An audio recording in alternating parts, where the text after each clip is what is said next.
Kamusta kayong lahat? Nandito na naman tayo sa Filipino Chill Recap. At ngayon, pag-uusapan natin ang action, fantasy film na tinatawag na The Forbidden Kingdom. Maghanda na kayo dahil sa mga spoilers na darating. Si Jason ay nanaginip na may isang monghe na nakikipaglaban sa kanyang mga kaaway gamit ang gintong tungkod. Nagising siya at pinatay ang martial arts movie sa TV. Mahilig si Jason sa mga oriental na pelikula, buong pader niya ay puno ng mga poster ng mga karakter mula sa mga pelikula. Sa pawn shop na pinasok ni Jason, tumutugtog ang lumang Chinese jazz. Sabi ng lalaki, hello sa isang matandang lalaki na si Hope, na palaging nakaupo sa pawn shop. Nakakita siya ng ilang kawili-wiling CD at tinanong si Hope tungkol sa iba pang mga pelikula. Pamilyar si Hope sa mga pelikulang ito, pero iniisip niyang isa lang si Jason sa mga puting lalaki na gustong matutong kung fu para makaakit ng mga babae. Nakakita si Jason ng gintong tungkod sa warehouse ng pawn shop, kapareho ng nasa kanyang panaginip. Noong binuksan ng kanyang lolo ang tindahang ito 100 years ago, naghintay siya na may kukuha ng tungkod, pero walang dumating, at napunta ito sa ama ni Hope. Pero hindi rin nahanap ng ama ni Hope ang may-ari, kaya ibinigay na lang nila kay Hope. Agad nakilala ni Jason ang tungkod, ito ay Northern Temple style bow pole. Sabi ni Hope, kalokohan lahat yan, pero bibigyan niya siya ng 5 Bruce Lee movies halos libre lang. Sinara ng lalaki ang pinto ng warehouse. Habang nagbibisikleta pa uwi, sinalubong siya ng isang babae. Napansin nito na palaging bumibisita si Jason sa Chinatown. Sabi niya na interesado siya sa kung fu. Lumapit ang isang gang ng mga bully at sinimulang galawin ang kanyang mga gamit. Tinanong siya ng mga ito na ipakita ang kanyang kung fu dahil fan siya ng mga pelikula, at unti-unti siyang binugbog. Sinipa siya ng pangunahing bully sa tiyan. Tinanong siya ng mga lalaki kung pumupunta siya sa pawn shop at kinailangan niyang aminin na oo. Dinala siya ng mga bully sa pawn shop at pumasok kasama siya. Sabi ni Hope na nanonood siya ng laro sa TV at tinanong kung sino ang kasama niya.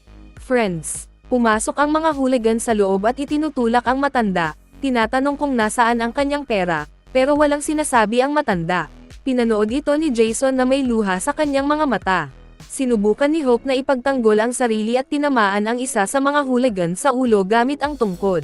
Nakita ito ni Lupo at pinaputukan ang matanda. Nabigla rin ang kanyang mga kaibigan sa nakita nila. Ibinigay ni Hope ang tungkod kay Jason at sinabi na alagaan niya ito. Tumakas ang ating bayani mula sa mga bully papunta sa bubong, pero doon ay dead end.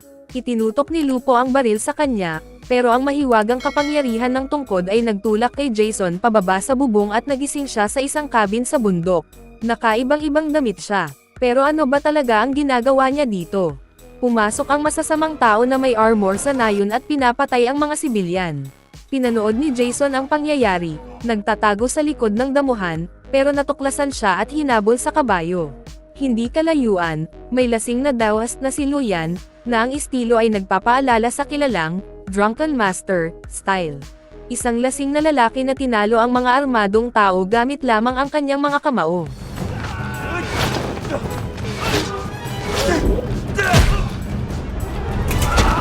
Sinubukan niyang magsalita kay Jason, pero Chinese ang wika at ipinaliwanag ni Jason na wala siyang naiintindihan. Sabi ni Luyan, kailangan mo lang gustuhin na marinig. Sumigaw si Jason na inaatake siya mula sa likod at agad nakipaglaban ang lalaki. Sakay sila sa kabayo at nagpunta sa restaurant. Sinabi ni Jason kay Luyan na wala siyang alam kung nasaan siya o sino ang umatake sa kanya. Sabi ng lalaki na hindi siya napunta dito ng aksidente at hindi rin lahat ay panaginip lang. Noong isang panahon, na propesya na ang makakabalik ng tungkod ay kailangan ding bumalik, at matatapos ang kapangyarihan ng Jade Dictator. Ang tungkod ay pag-aari ng Monkey King, pinangalagaan niya ang kaayusan sa mundo, at isang buong Jade Army ay hindi siya kayang talunin. Ang Monkey King ay winawasak ang bawat sundalong ipinadala sa kanya, at ang kanyang mahiwagang tungkod ay tila hindi matatalo. Umabot ang balita tungkol sa kanyang pagsuway sa Forbidden Realm at narating ang Mountain of the Five Elements, ang Land of the Immortals. Bawat 500 years, nag-aayos ang Jade Emperor ng Peach World, kung saan umiinom ang mga heavenly ministers ng elixirs of immortality. Isang lagok ng ganitong inumin ay nagbibigay sa kanila ng eternal life, malaya sa mortal na paghihirap at pagnanasa. Sa ganoong handaan, pumasok ang King of Monkeys nang hindi iniimbitahan. Namangha ang Emperor sa kanya, pero hindi nagustuhan ito ng Chief Military Officer, at hiniling na yumuko ang Monkey King sa kanya.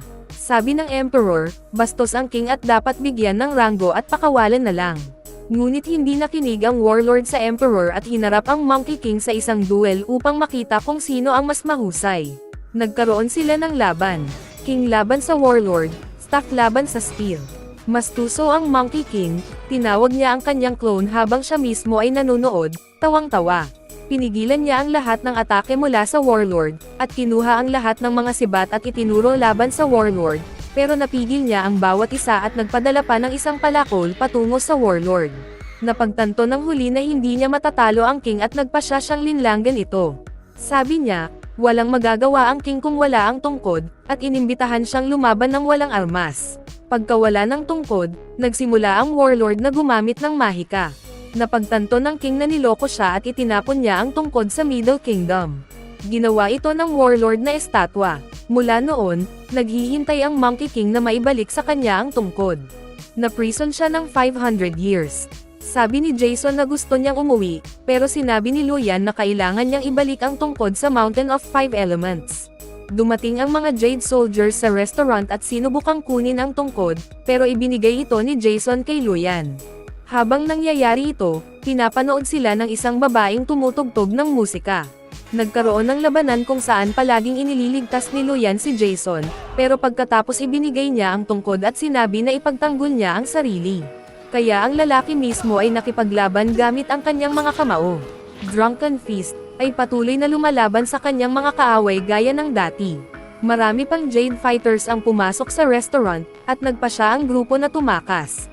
Tinulungan sila ng isang babaeng kilala bilang Golden Sparrow. Galing siya sa timog at isa ring napakalakas na mandirigma. Sakay sila sa kabayo at tumakbo sa restaurant, palabas sa bamboo forests. Sabi ni Golden Sparrow na si Luyan ay immortal, pero saan niya nakuha ang impormasyon na iyon? Sabi ni Luyan mismo na hindi siya sasama sa kanila hanggang sa bundok, dahil ang daan ay dumadaan sa barren deserts na tuyo at walang alak. Sabi ni Golden Sparrow na bawat immortal ay may sariling inumin para mapanatili ang lakas. Alak ang inumin ni Luyan. Bago umalis, sinabi niya na kung mamamatay siya sa mundong ito, mamamatay din siya sa kasalukuyan. Hiningi ni Jason sa lalaki na turuan siyang kung fu, dahil hindi siya makakabuhay nang wala ito. Pinagawa siya ni Luyan na maggapas ng damo gamit ang bamboo staff. Sa ikalawang araw, nabagot si Jason at humiling na magpatuloy sa mas konkretong pagsasanay. Sa gabi, ikinwento ng bata kay Luyan ang iba't ibang teknik na nakita niya sa pelikula at humiling na ituro sa kanya ang mga iyon. Binubrew ng lalaki ang tsaa, at kahit puno na ang beaker, patuloy siyang nagbubuhos. Hiningi ni Jason na tigilan na, at sabi niya puno na ang bowl, pero sagot ng lalaki na ang bowl ay kasing puno niya. Imposible turuan ang kamao kung alam na niya ang mga iyon. Kailangan lang niyang i-release ang bowl. Parang naintindihan ni Jason ang ibig sabihin. O baka hindi, literal niyang, ini-release ang bowl. Sabi ni Luyan na hopeless siya, at umalis si Jason. Umupo siya sa tabi ni Golden Sparrow. Sabi nito na ang musika ang tulay sa pagitan ng lupa at langit, kaya madalas siyang tumutugtog ng instrumento. Narinig ang kulog sa kalangitan. Sa oras na iyon, dumating ang mga Jade Soldiers sa Warlord at sinabi ang chismis na nakita ang tungkod sa Middle Kingdom. Bumulong na rin ang mga peasants tungkol sa Propecia. Pinatay ng Warlord ang sundalo pagkatapos nitong ibahagi ang lahat ng balita, at humiling na tawagin ang sorceress na ipinanganak mula sa mga lobo. Dinala ng mga sundalo ang bangkay ng kaibigan nila, at bumalik ang Warlord sa mga babaeng kanyang ginahasa. Nagising si Jason mag-isa sa gitna ng bamboo forest. Wala si Luyan o Golden Sparrow, may isang manlalakbay lang sa kabayo na nakasuot ng puting robes. Tumiklap si Jason, pero nakuha ng rider ang tungkod. Tumakbo si Luyan at Golden Sparrow sa ating bayani, at nagpasya silang sundan ang rider. Napansin nila ang kabayo malapit sa templo, kung saan pumasok si Luyan. Sinubukan niyang kausapin ng maayos ang monghe, pero hindi ito nag-react at kinailangan niyang kunin ang tungkod gamit ang puwersa. Napatunayan na malakas ang monghe sa puti, pero uminom ng alak ng maayos si Luyan at nakakuha ng bagong lakas. Tahimik ang monghe at pinipigilan lahat ng suntok ni Luyan, pero nakalusot ang drunken fist. Lumakas ang labanan at nagpasya ang monghe na baguhin ang estilo sa Mantis Technique. Ito ang nagpatigil sa kanya, dahil alam ni Luyan ang eksaktong kontra. Nagpalitan sila ng malalakas na hampas at patuloy na lumaban para sa tungkod. Sa huli, lumipad ang tungkod sa pintuan ng templo, kung saan nakatayo na si Jason, at nahulog ang mahalagang bagay sa kanyang mga kamay. Lumabas na ang monghe ay hindi sumusunod sa warlord, kundi siya ay magdadala ng humahawak ng tungkod. Sabi ni Luyan na si Jason iyon at umiinom ng alak. Lumapit ang monghe kay Jason at tumawa ng malakas. Isang babaeng may puting buhok, na tinatawag na witch, ay ini-interrogate ang isang lalaki sa restaurant tungkol kay Jason, pero walang sinabi ang lalaki, at hinawakan siya ng babaeng may latigo sa leeg. Dinala ng babae ang isang maliit na kutsilyo. Agad na nahulaan ng witch na kutsilyo iyon ni Golden Sparrow. Patuloy na tinuturuan ni Luyan si Jason ng kung fu at itinuturo ang rider's pose. Pero palaging nakikialam ang monghe sa kanilang pagsasanay at nagkakaroon ng kalituhan. Pinapanood at tawa si Golden Sparrow sa gilid. Pagod na pagod si Jason sa pagsasanay at gusto nang umalis, pero hinawakan siya at sinabi na kailangan niyang tiisin. Napakabigat ng pagsasanay para kay Jason, at palaging sumisigaw sa sakit, pero nagpapatuloy siya. Napansin ng mga guro ang unang resulta ng pagsasanay, habang si Golden Sparrow ay patuloy na tumutugtog ng instrumento sa isang sulok. Habang nag-iikot sa kabayo, napansin nila ang mga bangkay na nakasabit sa puno. Ito ang resulta ng kalupitan ng warlord.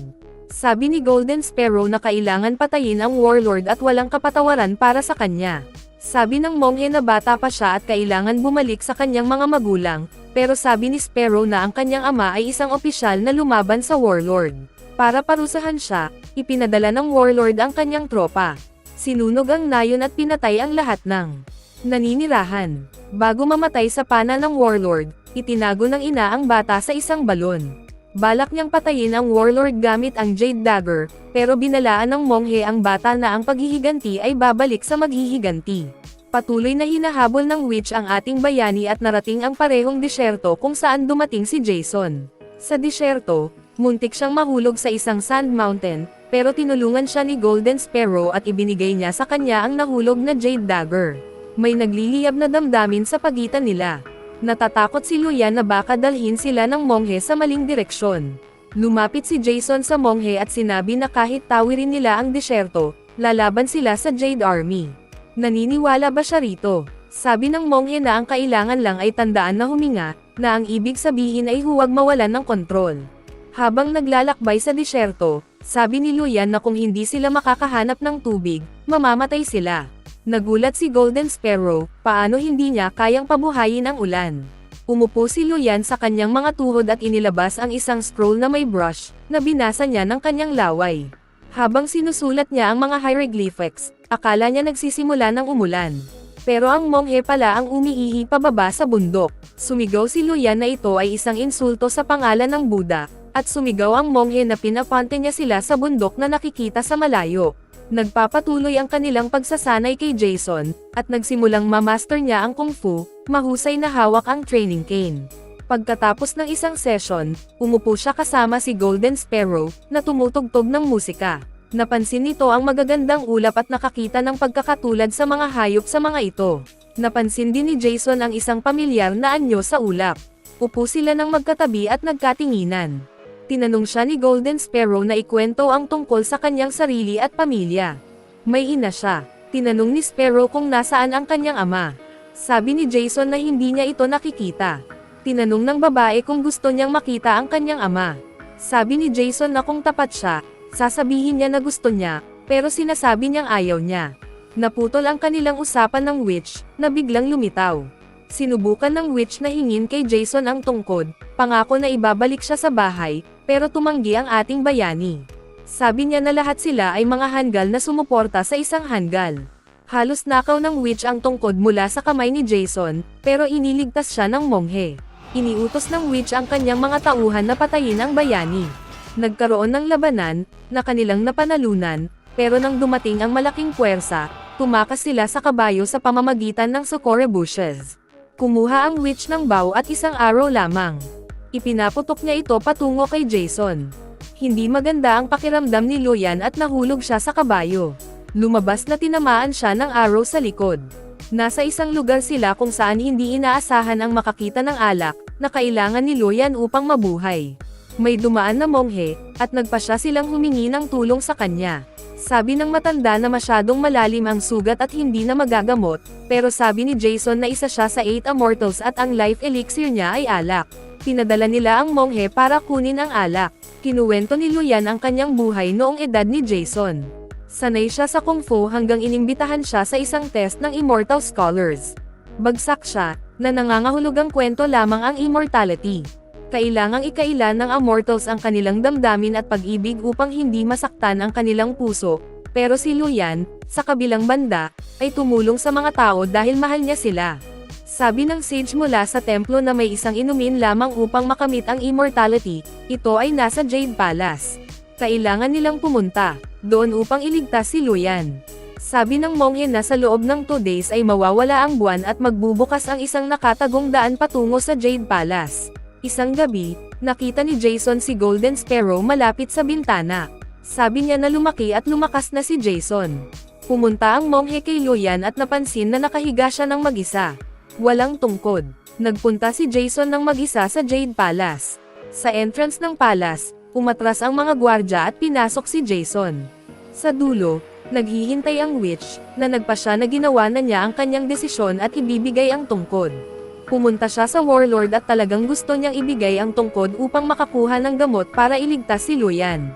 Sabi ng warlord na ang potion ay para sa witch, pero dahil hindi siya ang nagdala ng tungkod, kailangan nilang lumaban para sa Elixir of Immortality sa isang patas na laban.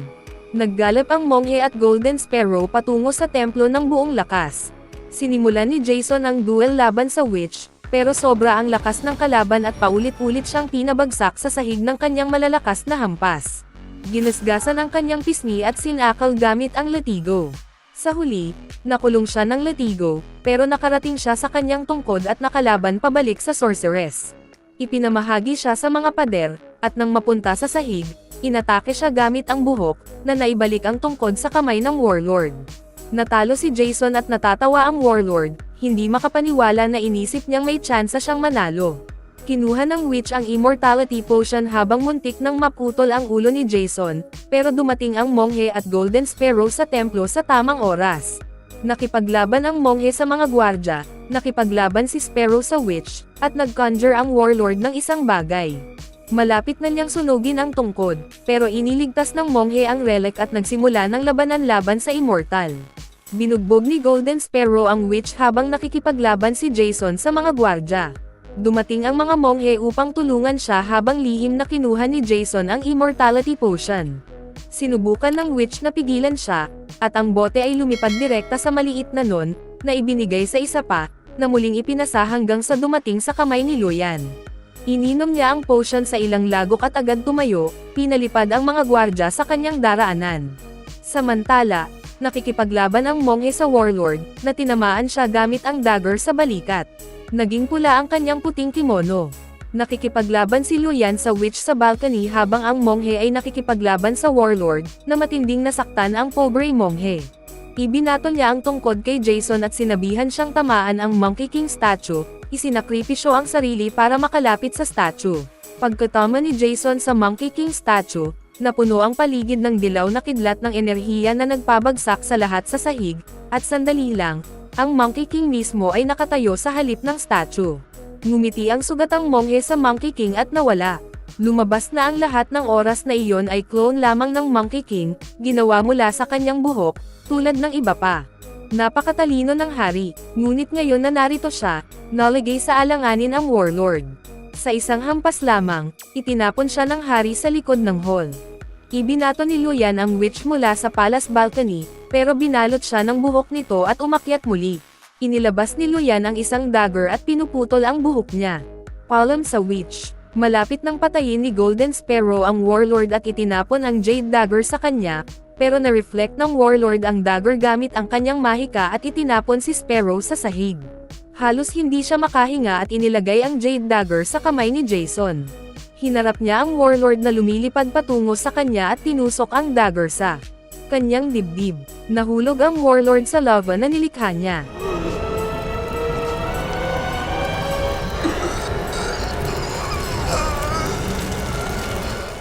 Napalaya ang China mula sa pang-aapi ng barbaro. Tumakbo si Jason kay Sparrow at sinabi na napatay niya ang warlord.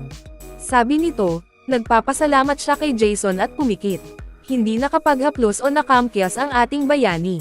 Dinala ni Jason ang babae sa sage kung saan nanggagaling ang liwanag, pero sabi nito, wala siyang magagawa.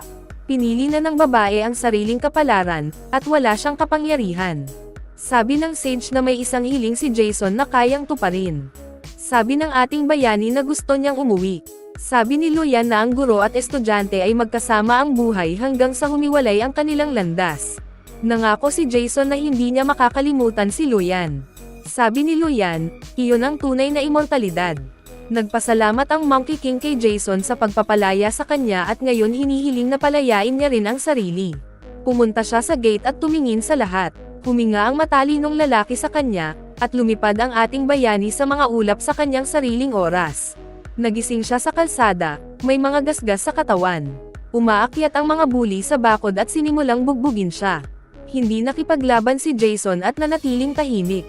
Binalaan siya ni Lupo na huwag magsalita tungkol sa pagkamatay ng matanda.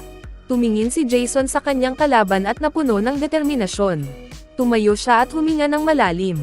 Naiwasan niya ang mga suntok ni Lupo at pinabagsak ito sa sahig. Hindi na ito mukhang matindi. Pinagbuhusan siya ng hampas ni Jason, at nang kunin nito ang baril, nauwi sa sahig ang mukha nito. Tinawag ni Jason ang ambulansya para kay Hope, at sinabi ng tao sa loob ng ambulansya na mabubuhay ang matanda. Sabi ni Hope na mamumuhay siya magpakailanman at tinanong kung naibalik ng bayani ang tungkod sa may-ari. Sabi ni Jason na naibalik niya. Habang naglalakad palayo sa ambulansya, nakasalubong niya ang isang babae. Kamukha ito ni Golden Sparrow.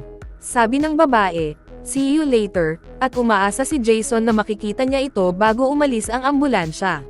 Pumasok ang babae sa isang tindahan na tinatawag na Golden Sparrow. Bago tayo magtapos ay isa-shoutout muna natin si Dark Nero, Leonardo Baciancia, Bonifacio Jubahib Jr., Ray Verando, Amelita Vasaye, Cheddar Lu Beltran from Cubao, Quezon City, Jane Laxa from Matnog, Sorsogon, J.R. Lumanario from Port Villa, Vanuatu, John G. Joseph Lee from Calamba, Laguna, Mark Anthony Arellano from Impel Down Prison, at Rana Sioco from Malael, Cebuco, Zamboanga del Norte. Mag-subscribe na kung hindi ka pa nakasubscribe, pindutin na rin ang notification bell at like button para sa marami pang movie recap katulad nito, at mag-iwan ng comment down below. And as always, thank you for watching.